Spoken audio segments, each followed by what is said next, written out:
नमस्ते, आप सभी का आपके अपने इस यूट्यूब चैनल पर एक बार पुनः हार्दिक स्वागत और अभिनंदन है। आज हमें माध्यमिक शिक्षा निदेशक बीकानेर की तरफ से जारी इस प्रपत्र का अध्ययन करने वाले हैं, जिसमें परीक्षा में कक्षोन्नति या पास करने के जो नियम हैं उनके बारे में जानेंगे। मूल जो परिपत्र था वह 25 मार्च 2012 को जारी किया गया था, उसके पश्चात और ये 2020 में 18 मार्च 2020 को जारी किया गया परिपत्र है, जो कि संशोधित है।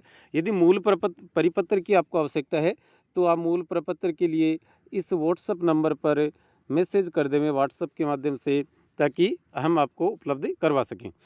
ये देखें, सबसे पहले कृपांक हेतु देय अंक की गणना। चूंकि प्रायोगिक परीक्षा में कृपांक देय नहीं होते हैं, अतः कृपांक के लिए देय अधिकतम अंक की गणना हेतु संबंधित विषय के केवल सैद्धांतिक प्रश्न पत्र के मूल या कुल पूर्णांकों को आधार माना जाएगा। मूल परिपत्र का बिंदु संख्या 5 वहाँ पर हमें देखना है।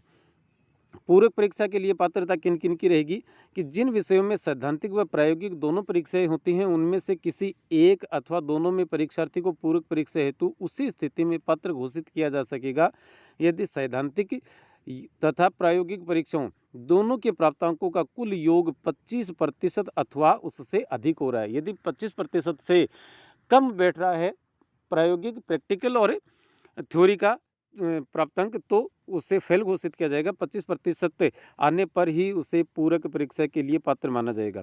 जिस प्रश्न पत्र अर्थात सैद्धांतिक अथवा प्रायोगिक में परीक्षार्थी के द्वारा 36%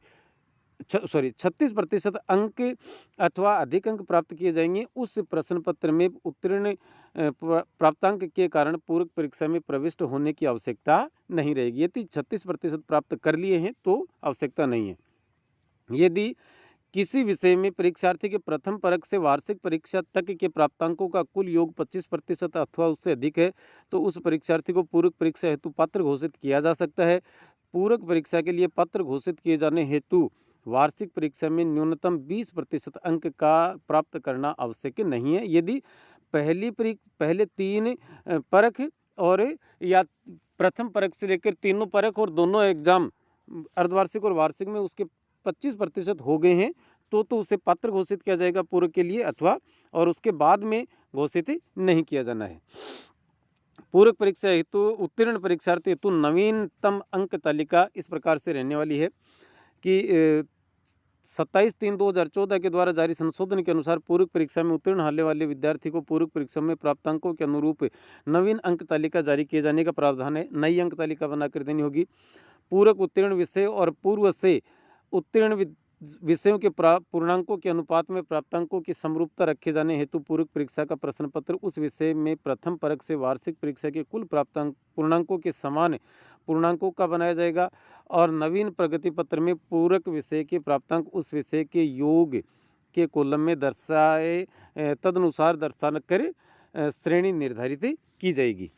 एक उदाहरण के तौर पर यहाँ पर समझाया भी गया है। मूल परिपत्र का बिंदु संख्या 6 वहाँ पर हम देख सकते हैं, जो कि आप यदि ज़रूरत है तो व्हाट्सएप के माध्यम से संपर्क कर सकते हैं। ये सबसे महत्वपूर्ण प्रश्न है, इसके विषय में काफ़ी साथियों के सवाल आते रहते हैं, तो उसके लिए ये बनाया जा रहा है वीडियो।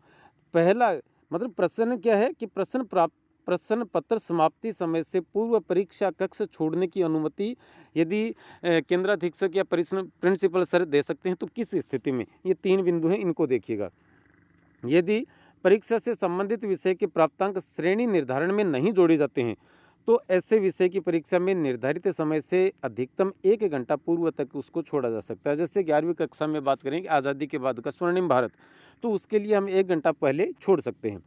अन्य सभी विषय जिनमें से श्रेणी निर्धारित होती है फर्स्ट, सेकंड, थर्ड ग्रेड, निर्धारित समय से अधिकतम आधा घंटे पहले तक हमें छोड़ सकते हैं।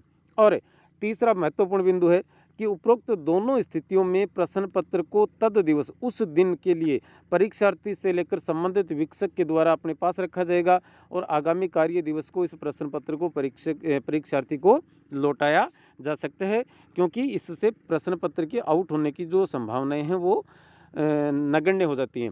ये आदेश निदेशक माध्यमिक शिक्षा राजस्थान बीकानेर के द्वारा 18 मार्च 2020 को IAS सौरभ स्वामी जी के आदेश या हस्ताक्षर से हस्ताक्षरित है और इनको प्रतिलिपि भेजी गई है। निश्चित रूप से आपके लिए ये महत्वपूर्ण जानकारी थी। और बाकी मूल परिपत्र की यदि आवश्यकता है तो आप और इस नंबर पर मैसेज कर सकते हैं 9314911782 पर। चलिए आज के लिए इतना ही। नमस्ते, धन्यवाद।